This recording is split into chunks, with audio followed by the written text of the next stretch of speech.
시청자 여러분 안녕하십니까. 3월 6일 JTBC 아침 N을 시작합니다. 먼저 오늘 아침 주요 뉴스입니다. 힘의 논리를 앞세운 트럼프식 압박 외교가 거세지고 있습니다. 캐나다와 멕시코산 자동차의 관세는 한 달 유예했지만 우크라이나엔 군사 원조뿐 아니라 정보 지원까지 중단하기로 했습니다. 검찰이 윤 대통령 부부 공천 개입 의혹 관련 동시다발 수사를 이어가고 있습니다. 회계의 책임자였던 강혜경 씨를 조사한 데 이어 오늘부터 이틀 동안 다시 명태균 씨에 대한 조사에 나섭니다. 금융감독원이 주가 조작 의심을 받고 있는 삼부 토건, 대주주 일가가 100억 원대 시세 차익을 낸 사실을 공식 인정했습니다. 우크라이나 재건 사업과 관련해 정부로부터 특혜를 받았다는 의혹이 커지고 있습니다. 세계 최대의 모바일 박람회인 모바일 월드 콩그레스가 지금 스페인에서 열리고 있습니다. 화웨이와 샤오미 등 중국 기업들이 발전하면서 시상식 후보의 절반 가까이 이름을 올렸습니다. 트럼프 미국 대통령이 시행 하루 만에 멕시코와 캐나다산 자동차에 매기는 관세를 한 달 유예하기로 했습니다. 협상의 여지를 열어둔 건데요. 우크라이나엔 군사 원조뿐 아니라 정보 지원까지 중단하면서 젤렌스키 대통령을 무릎 꿇렸습니다. 워싱턴 정강현 특파원입니다. 트럼프 대통령은 현지 시간 4일 캐나다와 멕시코의 관세 25% 조치를 시행하면서 어떤 협상도 없다고 못 박았습니다.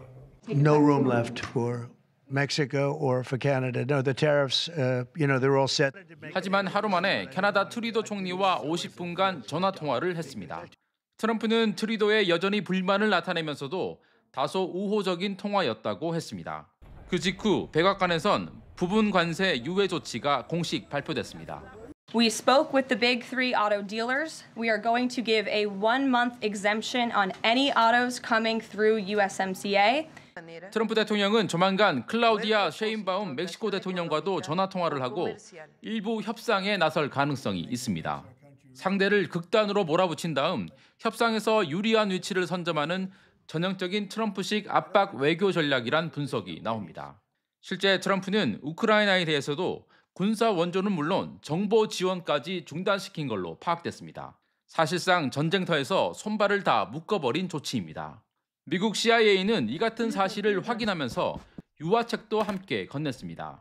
I think on the military front and the intelligence front, the pause that allowed that to happen, I think will go away, and I think we'll work shoulder to shoulder with Ukraine. 결국 젤렌스키 우크라이나 대통령은 트럼프 대통령에게 협조를 다짐하는 서한을 보냈습니다. Earlier today, I received an important letter from President Zelensky of Ukraine. The letter reads, Ukraine is ready to come to the negotiating table as soon as possible. 트럼프, 젤렌스키 두 정상은 이르면 다음 주 광물 협정에 서명할 것으로 관측됩니다. 워싱턴에서 JTBC 정강현입니다.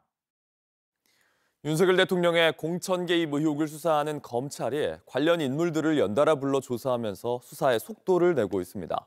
어제 명태균 의혹을 폭로한 강혜경 씨를 참고인 신분으로 조사한 데 이어서 오늘은 창원교도소에 수감된 명태균 씨 본인을 다시 불러 조사합니다. 이재승 기자입니다. 검찰이 오늘부터 이틀 동안 창원교도소에 수감 중인 명태균 씨를 다시 불러 조사합니다. 앞서 서울중앙지검 명태균 의혹 전담 수사팀은 지난주 직접 경남 창원으로 내려가 출장 방식으로 명 씨를 불러 조사했습니다. 당시 검찰은 명 씨를 상대로 윤석열 대통령과 김건희 여사에게 여론조사를 전달한 방식 등을 따져 물은 것으로 알려졌습니다. 오늘 조사에서도 검찰은 명 씨에게 윤 대통령 부부의 공천 개입 의혹에 대해 물으며 추가 확인에 나설 것으로 예상됩니다. 검찰은 또 오세훈 서울시장과 홍준표 대구시장의 여론조사 비용 대납 의혹에 대한 수사도 속도를 내고 있습니다. 어제는 명태균 의혹을 폭로한 강혜경 씨를 참고인 신분으로 조사했습니다. 강 씨가 검찰에 출석한 건 창원지검이 중앙지검에 사건을 넘긴 뒤 처음입니다. 강 씨는 명 씨와 오 시장이 3차례 넘게 만났다고 진술했습니다. 서울시장 관련해서만 지금 참고인 조사가 진행이 됐고 일단 좀 다 마무리가 안 됐어요. 그래서 다음 주 12일 날 다시 이제 2차 참고인 조사를 이제 서울에서 받기로 해서. 조사 이후 강 씨 변호인은 오세훈 서울시장의 여론조사 비용 대납 의혹과 관련한 조사만 진행됐다고 설명했습니다. 홍준표 대구시장과 관련해서는 아직 조사가 이루어지지 않았다며 홍 시장 관련 사건이 대구지검으로 이송됐다는 설명을 들었다고 덧붙였습니다. JTBC 이재승입니다. 윤 대통령 체포영장 집행을 방해한 김성훈 경호처 차장의 구속영장을 검찰이 3차례나 반려했는데 그것이 정당했는지 판단해달라 경찰이 요청한 심의가 오늘 열립니다. 김 차장이 낸 의견서를 봤더니 지시를 거부한 간부들을 경호에서 제외한 건 맞지만 그건 이들이 체포날 연락 두절됐기 때문이라고 주장했습니다. 연지환 기자입니다. 김성훈 경호처 차장은 윤 대통령의 두 번째 체포영장이 집행된 1월 15일 자신의 지시를 따르지 않은 간부의 직무를 배제했다는 혐의로 수사를 받고 있습니다. 경호처 직원들 업무 배제한 거는 사실인가요? 저번에도 그런 사실이 없고요. 지금 다 복귀해서 정상 다 근무하고 있습니다. 경찰이 이런 이유로 구속영장을 신청했지만 서부지검이 3차례 기각해 영장을 청구하지 않자 경찰이 서울고검에 구속영장 심의를 신청했고 이 심의가 열립니다. JTBC 취재 결과 김 차장은 의견서에서 징계 차원의 일시적 경호 제외는 했지만 직무배제는 안 했다고 주장한 것으로 파악됐습니다. 수행경호부장과 수행경호과장이 1월 15일 2차 체포영장 집행 당시 이유 없이 연락 두절됐다는 겁니다. 이를 직무유기로 판단했기 때문에 근접 경호 업무에서 제외하고 사무실에 대기하게 한 것이란 주장입니다. 당시 경호처 직원들은 강경파 김성훈 차장과 이광우 본부장의 체포 저지 지시를 집단으로 거부하고 있었습니다. 이 의견서에서 김 차장은 홍장원 전 국정원 1차장의 비화폰 기록 삭제를 지시했다는 혐의에 대해 홍 전 차장이 통화 내역을 사진으로 촬영해 공개하는 등 보안 사고를 저질러 암호 자재 취급 인가를 해제하게 한 것이란 취지로 주장했습니다. 한편 검찰 특수본은 최근 압수수색 영장을 발부받아 경호처의 비화폰 불출 대장을 확보했습니다. 불출 대장은 비화폰이 지급되고 회수된 시점 등이 적혀 있는 문서입니다. 다만 비화폰 서버 전체는 경호처의 거부로 받지 못한 채 일부 자료만 확보한 걸로 전해집니다. JTBC 연지환입니다. 삼부토건의 주가 조작 사건을 조사 중인 금감원이 대주주 일가와 경영진이 대규모 시세 차익을 봤다는 사실을 인정했습니다. 100억 원대 이상의 이익 실현이 있었다. 이렇게 구체적인 금액까지 언급했는데요.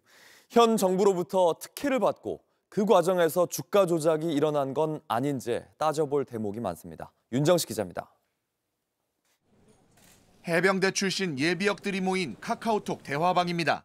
여기서 도이치모터스 주가 조작 컨트롤 타워로 알려진 이종호 씨가 최상병 순직 사건 핵심 인물 임성근 전 사단장과 대화 중에 3부 내일 체크하고 라고 말합니다. 대화가 오간 지난 2023년 5월 14일 바로 다음 날 우크라이나에서 영부인 젤렌스카 여사가 방한했고 이튿날 김건희 여사를 접견합니다. 그리고 이틀 뒤에는 원희룡 국토부 장관이 우크라이나 재건 MOU 계획을 발표한다는 보도가 이어집니다. 그러자 우크라이나 재건 테마주였던 삼부토건은 주가가 급등합니다. 5월 1,000원대였던 주가가 7월에 5,000원대 중반까지 5배 넘게 뛰면서 주가 조작 의혹이 불거졌고 김건희 여사 연관설도 함께 터져 나옵니다. 공교롭게도 삼부라는 이름이 도이치모터스 주가 조작 사건 관련자 입에서 나오고 또 젤렌스카 여사 면담 등에 김 여사가 등장해 주가가 급등했기 때문입니다. 금융감독원은 사실상 주가 조작이 있었다고 확인했습니다. 일부 이해관계자들의 100억대 이상의 이제 이익 실현이 있었던 것도 사실은 이미 보도가 됐으니까 그것도 사실은 저희가 부인하기는 어려운 것 같고 다만 그동안 이종호 씨와 일부 여당 의원들은 단톡방의 3부는 삼부토건이 아닌 골프장 3부라고 주장했는데 설득력을 잃게 됐습니다. 남은 건 주가 조작의 실체를 밝히는 일입니다. 그래서 저희가 지금 광범위한 자금 확인이라든가 내지는 이런 계정 간의 연계성 이런 분석들을 지금 진행 중이라는 정도. 어수선한 시국에 금감원의 칼끝이 어디를 향할지 이목이 집중됩니다. JTBC 윤정식입니다. 온라인에서 화제가 된 뉴스, 화제가 될 뉴스를 골라 전해드립니다. 아침엔 소셜픽입니다. 트럼프의 관세 전쟁에 지목된 나라들이 보복 조치를 차례대로 발표하고 있습니다. 특히 중국은 어떤 전쟁이든 우리는 끝까지 싸울 준비가 돼 있다면서 강하게 반응했습니다. 현지 시각 3일 트럼프 대통령 중국산 제품에 대해 10%의 관세를 더 부과하기로 결정했습니다. 그러자 중국 외교부 대변인 최대 정치 행사인 양회 기간에 미국의 조치에 대해 강하게 비판했습니다. 협박은 우리를 두렵게 하지 않는다며 미국이 원하는 것이 관세 전쟁이든 무역 전쟁이든 아니면 다른 어떤 전쟁이든 끝까지 싸울 준비가 돼 있다고 썼습니다. 주미 중국 대사관도 이 문장을 다시 한번 게시했습니다. BBC는 트럼프가 당선된 이후 중국에서 나온 가장 강한 발언이라며 중국이 국방비를 계속해서 인상하고 있다고도 보도했습니다. 피터 헤그세스 미국 국방부 장관 폭스뉴스와의 인터뷰에서 관련 질문을 받았는데요. We're prepared. Those who long for peace must prepare for war. If we want to deter war with the Chinese or others, we have to be strong. And that president understands peace comes through strength. 미국에서 최근 논란이 되고 있는 것이 천정부지로 오르고 있는 달걀 가격입니다. 트럼프 대통령이 의회 연설에서 물가 문제를 언급하기도 했습니다. Joe Biden especially let the price of eggs get out of control. The egg price is out of control, and we're working hard to get it back. 현지 시간 4일 트럼프 대통령 전임 정부로부터 인플레이션을 물려받았다며 대표적으로 계란을 꼽았습니다. 바이든 전 대통령 취임 당시 계란 12구가 평균 1.47달러였는데 퇴임할 무렵엔 4.95달러, 237% 상승했습니다. CNN은 트럼프의 발언이 오해의 소지가 있다면서 가격 상승 조류 인플루엔자 때문이라고 바로잡긴 했는데요. 정치적인 논쟁을 뒤로 하고서도 장바구니 물가엔 정말 엄청난 영향이죠. 게다가 앞으로도 40% 넘게 가격이 오를 수도 있다는데요. 미국 농무부 장관 인터뷰에서 단기적인 해결은 어렵다면서 직접 닭을 키우자는 대책을 내놨습니다. Farms, because when avian flu hits and you have these giant industrial farms and these chickens, which I don't think the eggs are as good anyway, is part of it just investing in smaller farms, encouraging that. In our backyards, we've got chickens too in our backyard, and people are sort of looking around thinking, wow, well maybe I could get a chicken in my backyard, and it's awesome. 하지만 소셜미디어를 중심으로 달걀만 문제가 아니다. 39층에서 닭을 키우란 거냐? 제대로 된 대안을 달란 비판 나오고 있습니다.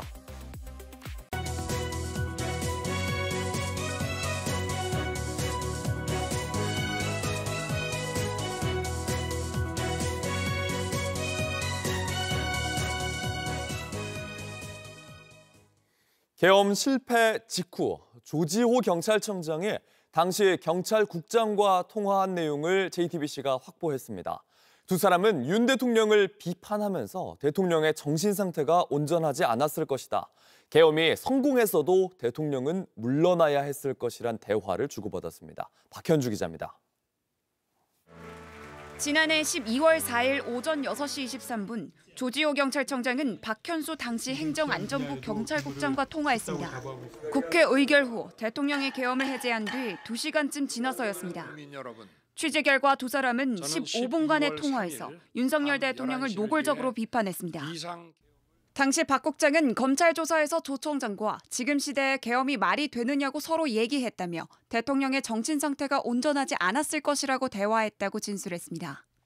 계엄이 성공했어도 윤 대통령이 물러나야 했을 것이라고 입을 모았습니다. 박 국장은 조 청장에게 계엄이 성공했다면 국민들 모두 거리로 나가 밀란이 일어나고 대통령이 하야했을 것이라고 말했다고 진술했습니다. 그러자 조 청장도 여야 당대표와 국회의원을 체포했으면 대통령은 이번 주말쯤 하야해야 했다며 수긍했다는 겁니다. 비상계엄 당시 정치인 체포 시도가 있었다는 것을 뒷받침하는 검찰 진술조서의 내용입니다. 조 청장이 김용현 전 국방부 장관과 여인영 전 방첩사령관에 대해 욕설을 했다는 진술도 나왔습니다. 김 전 장관은 조 청장이 윤 대통령 지시를 받을 때 함께 있었고 여 전 사령관은 조 청장에게 정치인 체포 지원을 요청한 것으로 조사됐습니다. 박 국장은 조 청장이 김 전 장관을 지칭하며 대통령을 가스라이팅한 것 아니냐며 욕설을 했다고 진술했습니다. 여 전 사령관에 대해서도 욕을 섞어 정신 나갔다고 말했다고도 했습니다.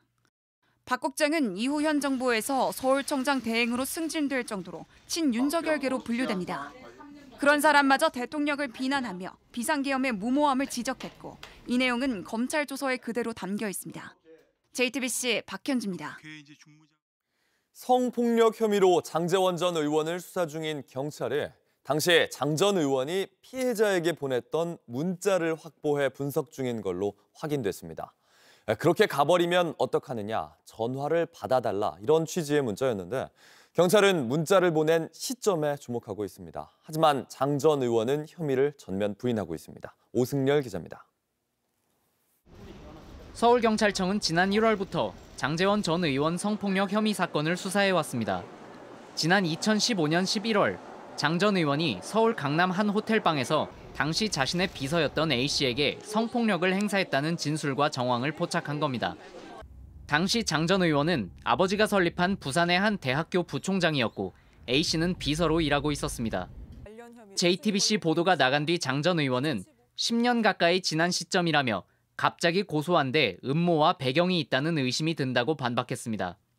장 전 의원은 성폭행은 거짓 주장이라며 외박을 한 적도 없다고 해명했습니다.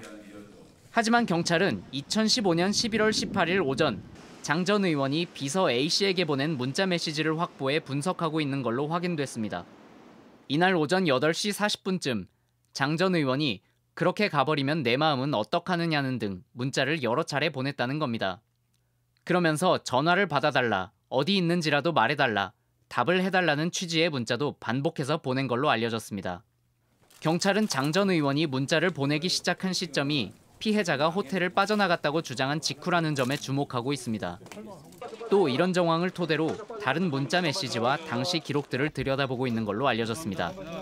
장 전 의원은 반드시 누명을 벗고 돌아오겠다며 탈당 의사를 밝혔습니다. JTBC 오승열입니다. 전북 임실의 한 국도에서 역주행 사고로 4명이 다쳤습니다. 전주의 한 요양병원에선 화재로 환자 여러 명이 대피하는 소동이 벌어졌습니다. 밤사이 사건 사고 소식 박소연 기자입니다. SUV 차 앞부분이 종이처럼 구겨졌습니다. 맞은편 승용차도 크게 부서졌고 도로 곳곳에는 사고 잔해가 널브러져 있습니다.